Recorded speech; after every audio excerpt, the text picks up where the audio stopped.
Hi! So, eto na nga ang aming long day date slash birthday gala ng pinsan ko. Actually, nangyari ito noong February 13. Hindi sa mismong birthday niya. Hulaan nyo na lang kung kailan talaga yung birthday niya. Charot. By the way, first stop namin ay dito sa Snowcat Cafe. Hindi kami nagsisi na dito kami pumunta. Idea niya talaga ito in the first place. So, syempre, kulang ako. Reminder lang, bago kayo pumasok, may mga rules kayong makikita. Pero don't worry, hindi naman siya nakaka-apekto sa overall experience. More on para lang siya sa kaayusan, safety ng mga cats at ng mga visitors.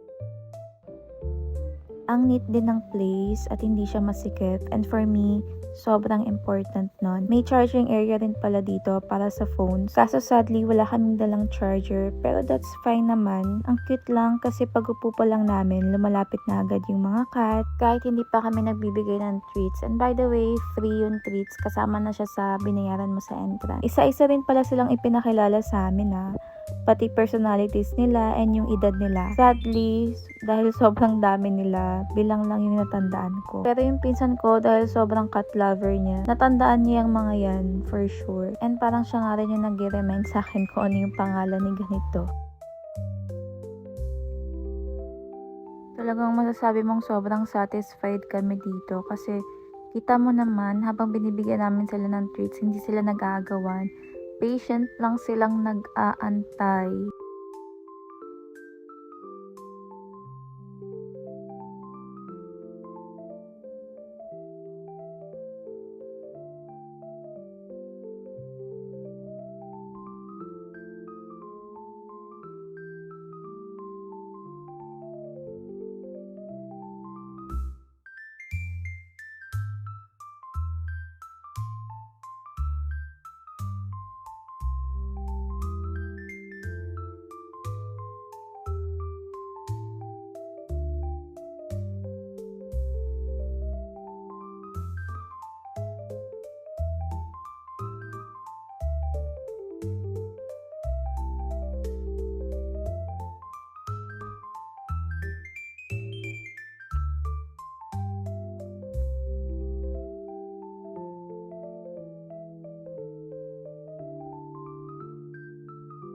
After ng treats time nila, nag-order din pala kami ng iced coffee, matcha at fries. At syempre, konting chikahan na din, di ba?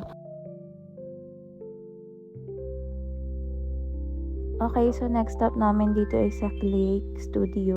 Ito namang isa ay idea ko. Since matagal din pala kaming hindi nakapag-bonding ng pinsan ko kasi nga nag-Australia siya. Originally, siya talaga yung lagi kong kasama every rest day ko, small date, cousin date.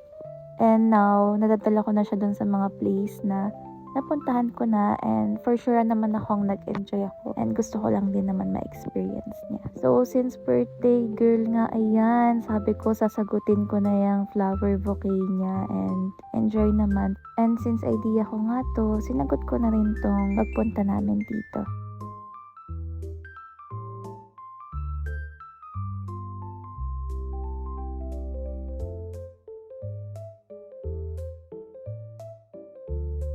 And then, last stop namin dito sa Hoshino Coffee for our dinner. And she treated me here. And sobrang enjoyable. And sobrang nagustuhan ko rin yung in-order ko dito. And look at that matcha cake. Akala ko nung una hindi ko magugustuhan. But it turned out na masarap naman pala siya. Ayun lang, hindi na ako masyadong nakapag-video dito talaga. We just ended our day feeling full, tired, and happy.